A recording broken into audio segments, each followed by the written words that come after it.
Before 1990, sitting on a bus was boring. Nothing to do, nothing to say, nothing to keep you entertained, no one to play with but yourself.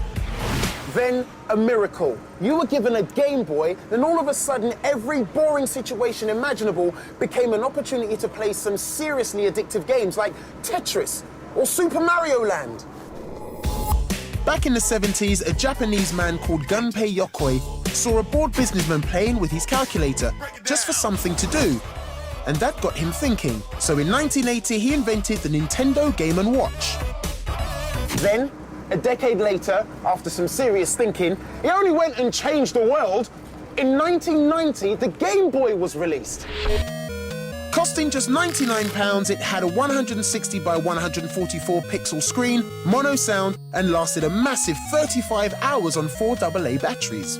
Other handhelds like the Sega Game Gear and the Atari Lynx were released, and these had more brain power and flashier colour screens, but they were more expensive and needed a battery change as often as every 5 hours.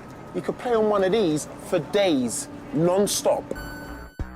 In 1995, it was updated with a colour screen, and it stayed on sale until 2001 when the Game Boy Advance was launched. Sales of the Game Boy and Game Boy Color total 118 million units worldwide. Now, I know that sounds incredibly high, but I can do better. Total cartridge sales of 400 million. That's enough for 6 games for each and every person in the UK. And with many of those Game Boy-inspired games still around today, its place on the Wall of Fame is assured. Oh, look at him go, little Otis in his lonely little world of Game Boy. Of course, it's all nonsense and nostalgia, because the handheld gaming device that really deserves a place on the Wall of Fame is this, the Nintendo DS.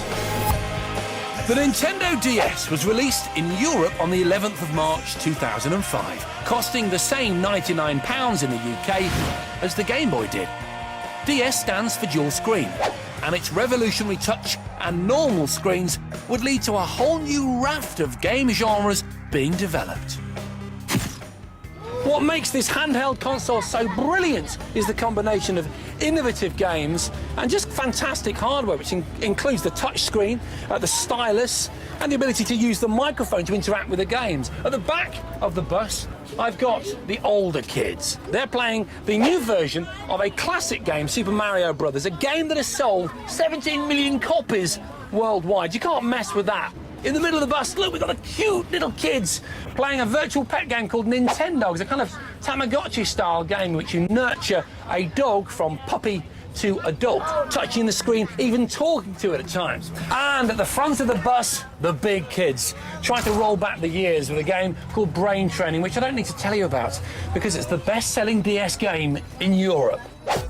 Thanks to its broad appeal, the DS became the fastest-selling console ever, with 100 million sales in 4 years. That's 7 years quicker than the Game Boy. Do you know what? When we look back in 20 years, I think it's the DS that will be saying, change the face of gaming forever. And for that reason, I think it deserves a place on the Wall of Fame. I think this is the most difficult contest, the most closely matched battle in the Wall of Fame yet. The original versus the one that's moved things on so much, both from the same manufacturer. This is a difficult decision. Game Boy DS. And the winner is... the Game Boy! Yes!